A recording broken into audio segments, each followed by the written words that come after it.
messaged me who was in, because my father was in the CIA. He held the CIA record for the fastest assimilation of a foreign language. Sharing of biased and false news has become all too common on social media.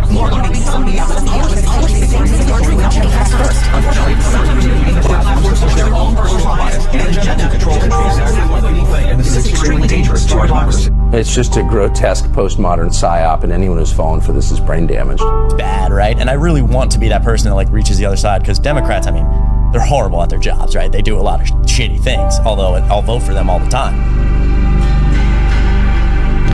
You let one ant stand up to us, then they all might stand up.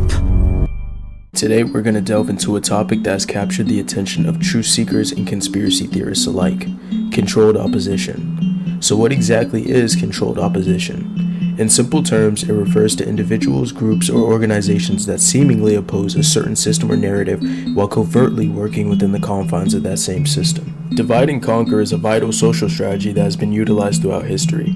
By introducing controlled opposition, powerful individuals and groups can fragment, weaken, and discredit genuine opposition movements. It's a way to control the narrative, maintain the illusion of democracy, and prevent any real threat to their power.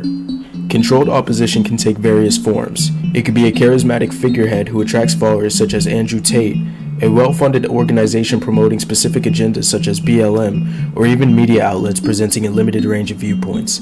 The key is that they operate within predefined boundaries set by the establishment. So how can we identify controlled opposition? It requires critical thinking and careful analysis. Here are a few signs to watch out for that I've already noted in some of the most prevalent idols and groups in our society. Limited scope. Controlled opposition tends to focus on specific issues while avoiding deeper systemic problems. They offer a sense of change while preserving the status quo.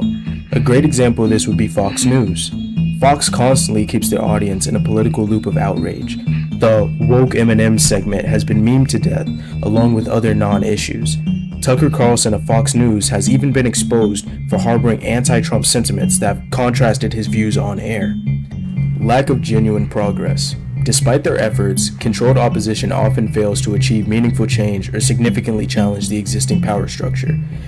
Black Lives Matter is a great example of this. There has been no mass police reform, over-policing has not been addressed, and police officers still get off easy for misconduct. The only fruitful products from the organization have been mansions and bringing racial tensions to the forefront of many radicals' viewpoints. Financial backing or political connections. Look into the funding sources and political ties of these organizations or individuals. If they receive significant support from influential figures or entities tied to the establishment, it's a red flag. Political connections are also very important. For example, Tucker Carlson's father worked as the director for Voice of America, whose objective was the creation of content to promote information and propaganda about the model of progress that was on the rise in the North American nation. Its first targets were Europe and Asia, continents that were submerged in conflict and where the post-war global balance would be redefined. Andrew Tate has also gone on record claiming that his father was CIA. Coincidentally, Tate's logo for his ventures is a knight's chess piece.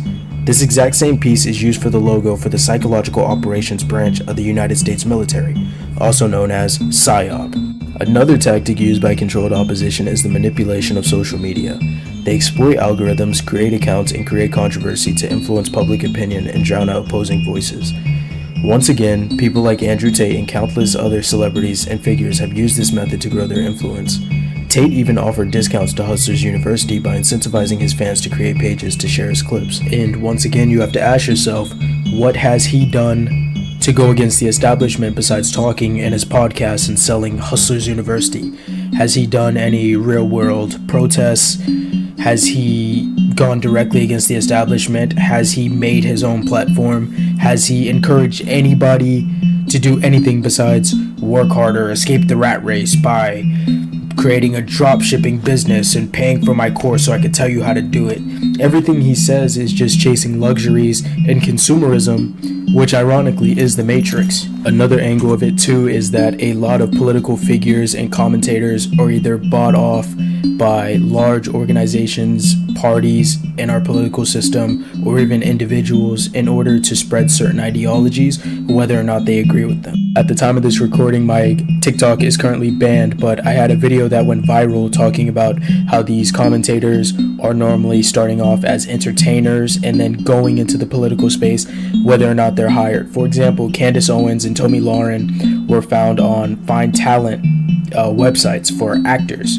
So whether or not they believe specifically in these ideologies, there is at least a paper trail that some of these figures started off as actors or entertainers. Just always make sure to check your information, check who they're getting funded by, any political or familial relations to people of interest, and make sure to just stay smart on the internet. So on that note, thank you for watching, subscribe, like, see you next video.